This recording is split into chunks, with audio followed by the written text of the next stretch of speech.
zigenze okwera Ssabalabirizi okumakyanga abakungubazi batuuse dda ku lutikko y'omutukuvu Paul Namirembe okwetaba ku mukolo ogw'okuziika omulabizi w'Namirembe ya Omulabirizi Ssekadde. Ebyokwerinda obwedda biri gguluggulu nga buli ayingira asooka kwazibwa nga tebasudde n'abo abajjidde mu mmotoka.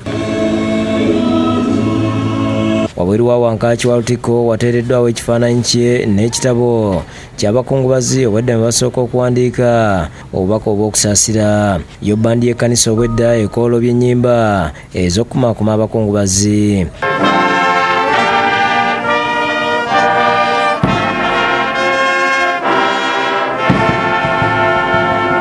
Okusaba kwetabyeko abakungu bangi okubadde Maama Nnaabagereka, Omulangira David Kintu Wasajja, omumyuka owokubiri owa Katikkiro Waggwa Nsibirwa, ate gavumenti ewakati ekiikiriddwa Ssaabaminisita Rubina Nabbanja, baminisita ne bannabyabufuzi bangi.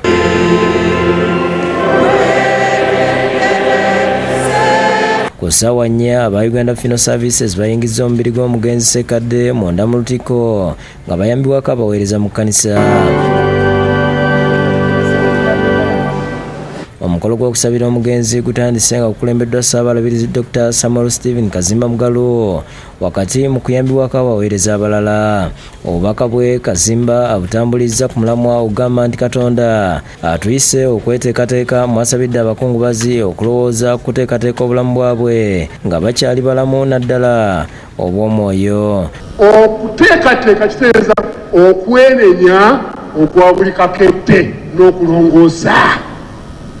Okwenenya n'okulongoosa kubanga buli lunaku tuwaba naye buli lwokeera ga Mukama onsaasire. Ayogedde ku Mulabirizi Ssekadde ng'abadde omusomesa omulungi era omusingi omunene mu kutendeka abaweereza b'ekkanisa bangi omuli naye kennyini. Tuwerekera Bishop Ssekadde omusomesa, nange kennyini yansomesa obwawule Namugongo mu seminary. Kazimba asanyudde abakungubazi bw'ategeeza ng'omugenzi bw'alese ekiraamo era nga kubatambulira. Luno oluyimba lulina okuyimba kiryamu kye ono yaliyogerako baako ebintu by'otegeka ng'obyagala era naffe wano bwera tujja ekyo temukikwatako yakiraamo temukikwatako. Kyokka ono ategeeza nga bangi batakola kiraamo ekiviirako entalo nga bafudde olw'ebyenfuna okuva mu bayisa abalindirizi nga abasabye okukola ekiraamo. Ababbi ennaku zino nga bangi ate ennaku zino okubba kulimu n'ekkalaamu naye ebintu byo biwandiike plan. Oteekwa okuwandiika ekiraamo ateekamu mu kiraamo kyo nti senga nfudde omwana wa mwannyinaze yalijjawo mu maka gano gwe njagala saagala mukazi mulala ajje mu kisenge kyange kikuli kiraamu kino. Ye omulabirizi w'Namirembe Moses Banja ayambalidde abantu aboogera ebyensimatu ku nfa y'omugenzi kyagambye nti kikola kya kuswaza.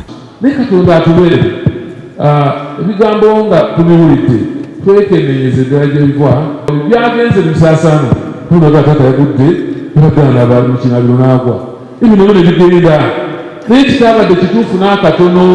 Dr. Samuel Luboga ayogedde ku bulwadde obwassa omulabirizi balagadde n'akasanga bwe yafunye obuzibu ku musu w'okutambuza omusaayi okutuuka ku bwongo.